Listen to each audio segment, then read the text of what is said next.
Wis. Assalamualaikum warahmatullahi wabarakatuh. Alhamdulillah nahmaduhu wa nasta'inuhu wa nastaghfiruh wa na'udzu billahi min shururi anfusina wa min sayyiati a'malina. May yahdihillahu fala mudilla lahu wa may yudlil fala hadiya lahu. Asyhadu an la ilaha illallah wahdahu la syarika lahu wa asyhadu anna Muhammadan 'abduhu wa rasuluh alladzi la nabiyya wa la rasula ba'da. Allahumma shalli ala Muhammad wa ala ali Muhammad kama shallaita ala Ibrahim wa ali Ibrahim innaka Hamidum Majid. Qala Allah ta'ala fil Qur'anil Karim, ya ayyuhalladzina amanu taqullaha haqqa tuqatih wa la tamutunna illa wa antum muslimun. Kaum muslimin, kaum muslimah rahimakumullah. Kesempatan pada malam hari ini kita akan melanjutkan pembahasan dari kitab Riyadhus Shalihin, yaitu bab fil iktisadi fil ibadah. Bab iktisad, ekonomis sederhana di dalam ibadah. Makna sederhana di sini adalah tidak berlebih-lebihan dan tidak berkurang-kurangan, ya, tidak mengurangi. Atau sederhana itu yang pas, sesuai dengan takarannya, sesuai dengan apa yang diajarkan oleh Rasulullah SAW. Adapun ayat yang dibawakan oleh beliau di dalam bab sederhana di dalam ibadah adalah cuma 2 ayat. Yang pertama adalah surat Thaha, di mana Allah Subhanahu wa taala berfirman, a'udzubillahi minasyaitonirrajim, bismillahirrahmanirrahim. Thaha ma anzalna 'alaikal qur'ana litashqa. Thaha, tidaklah kami menurunkan Al-Qur'an kepadamu untuk membuatmu susah. Kemudian di dalam ayat yang lain, yaitu surat Al-Baqarah, ayat yang barangkali mungkin sudah kita hafal, di mana Allah Subhanahu wa taala berfirman, yuridullahu bikumul yusra wa la yuridu bikumul usra. Allah menghendaki kepada kalian kemudahan dan Allah tidak menghendaki kepada kalian kesulitan. Kaum muslimin, kaum muslimah rahimakumullah. 2 ayat ini menjelaskan bahwasanya karakter atau prinsip daripada ajaran Islam itu adalah adamul haraj. Adamul haraj, meniadakan kesulitan. Oleh karena itu Islam meringankan hukum-hukum untuk memudahkan manusia dengan beberapa cara. Di antaranya pengguguran kewajiban. Pengguguran kewajiban. Maka ada syariat bagi orang yang dalam perjalanan, seorang musafir itu sholat qashar, ya. Sholatnya dikosor, diringkas, ya. Yang 4 jadi 2, ya. Kemudian di dalam Islam juga ada yang namanya penukaran kewajiban yang satu dengan yang lainnya. Misalnya kewajiban wudu dan mandi diganti dengan tayamum ketika tidak bisa menggunakan air, ya. Kemudian ada syariat juga, yaitu mendahulukan, yaitu mengerjakan sesuatu sebelum waktu yang telah ditentukan.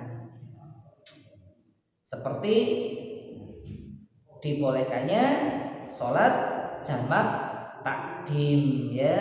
Sholat asar dikerjakan di waktu zuhur, ya.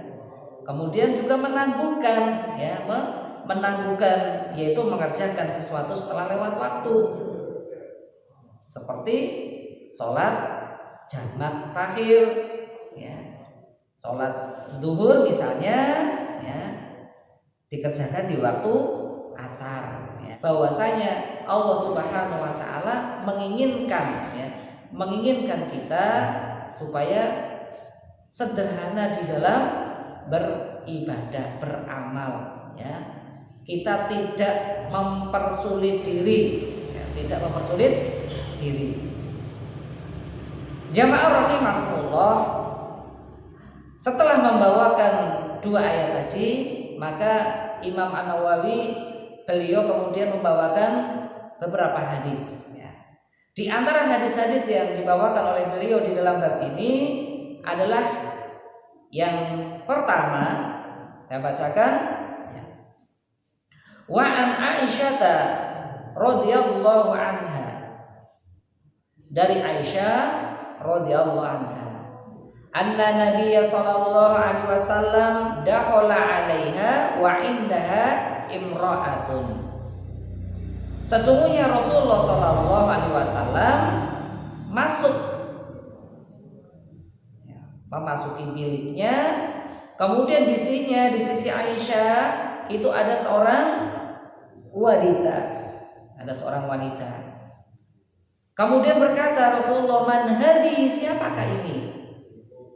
Dijawab oleh Aisyah, qalat hadi fulanah, ini adalah fulanah.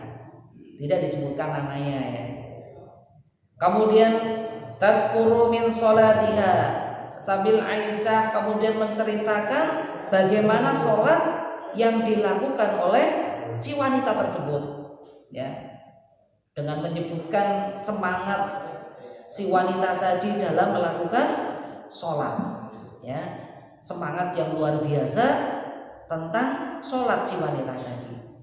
Qala, kemudian Rasulullah SAW bersabda, mah alaikum bima tutiqun, ya, jangan seperti itu. Wajib atas kalian diwajibkan untuk mengerjakan amal sesuai dengan kemampuan kalian.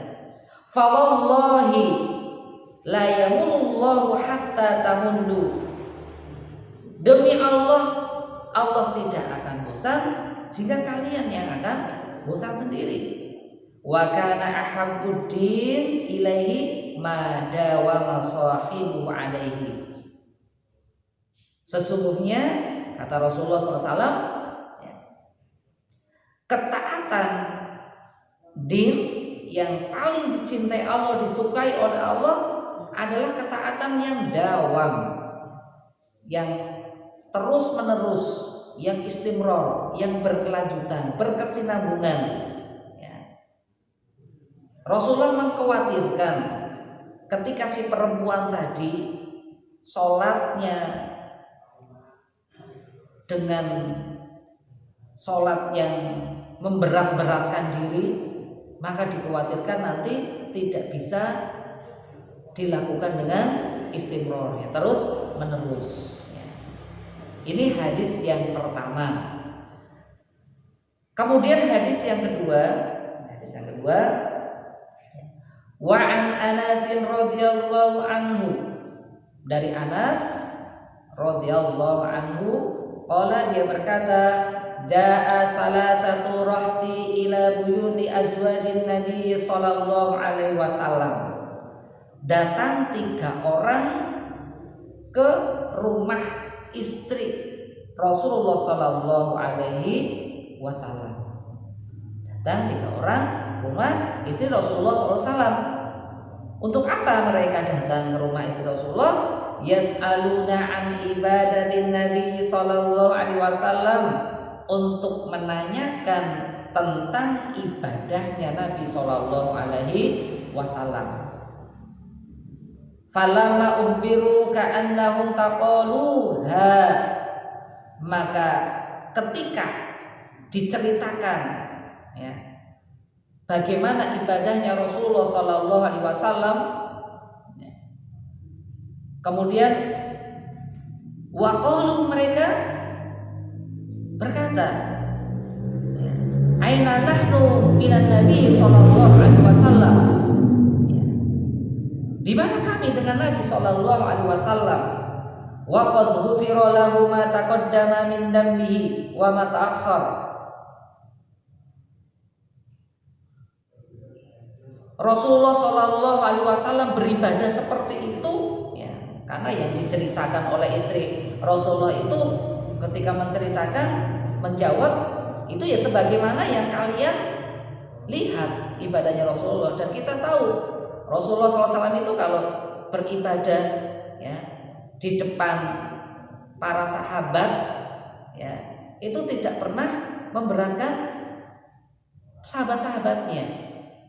Tetapi ketika beliau beribadah sendiri ya di rumah ya, sholat malam sampai diceritakan sampai kaki beliau sampai bengkak. Ya, ini menandakan sholat yang dikerjakan oleh Rasulullah SAW ketika sendirian jauh ya lebih berat daripada ketika di hadapan umatnya, di hadapan para sahabat. Maka ketika sahabat itu mengetahui, diberitahu itu ya oleh istri Rasulullah, mereka mengatakan ya kalau Rasulullah SAW itu seperti itu ya wajar, karena kesalahan beliau, dosa-dosa beliau itu sudah diampuni, baik yang akan datang maupun yang baik yang telah lalu maupun yang akan datang. Sedangkan kita makanya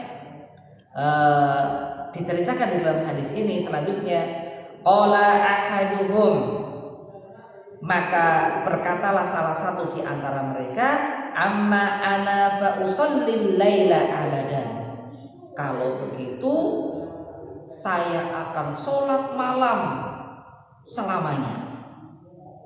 Wa qala al-akhar, kemudian berkata lagi yang lain, wa ana asumud dahra abadan wala uftiru, saya akan berpuasa setahun, puasa terus setahun ya selamanya, dan saya tidak akan berbuka gitu ya. Hanya dia puasa terus ya, puasa terus dalam waktu satu tahun ya.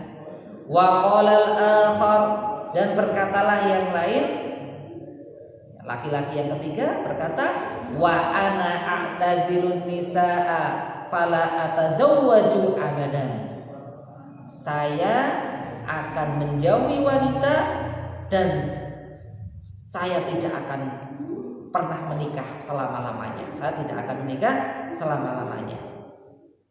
Nah, kemudian dilanjutkan hadis ini, faja'a Rasulullah sallallahu alaihi wasallam ilaihim, maka ketika Rasulullah SAW datang kepada mereka, faqala, maka Rasulullah bersabda, antumul ladzina qultum kada wa kada, kalian yang mengatakan begini dan begini.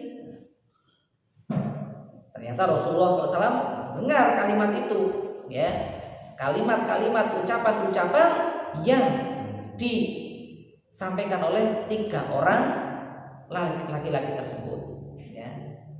Kemudian Rasulullah mengatakan, amma wallahi inni la ahsyakum lillahi wa atqakum lahu, lakini asumu wa uftiru wa usalli wa arqud wa atazawwaju nisaa faman rahiba an sunnati falaysa minni. Sesungguhnya demi Allah, kata Rasulullah, aku adalah orang yang paling takut kepada Allah dan paling takwa di antara kalian. Akan tetapi aku puasa, aku juga buka ya. Aku sholat malam, aku juga tidur, dan aku menikahi para wanita. Dan barang siapa yang membenci sunnahku, kata beliau, maka bukan golonganku.